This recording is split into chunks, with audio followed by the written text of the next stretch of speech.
Менде бір пендешілік болды. Әкемді 1992 жылы қажылыққа алып бардым. Ол кезде Қазақстаннан қажылық жоқ, Өзбекстаннан барады. Ал біз Дағыстаннан бардық. Баку арқылы.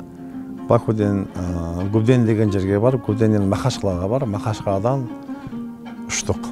30-дағы уақытым, салмағым 151 жарым, ең бір күшіме толған уақытым.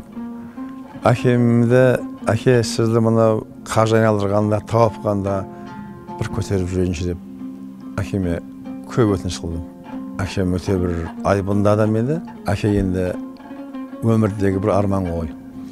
Сізді мен бір көтеріп жүріп талап қылдырайынша дегенімде әкем соған көнбеді. Енді күш қуатым кетті, 60-ға келдім. Балдарым мені көтерем десе, көтер дейтінен, бірақ әкем соны көтергізбеді. Соны бір армандаймын. Әкем, әкемді бір көтеріп, тарихи бір не оқиға болады. Екінші, не арман бар? Әкесін көтеріп, айналдырып, талап қылдырып, не деген үлкен бақыт? Әкем, не, сен менің мүгедек болуымды қалайсың ба? Дегеннен кейін ғана соған не қылдым. Басқа армандарым, әлхамдулилла, жоқ.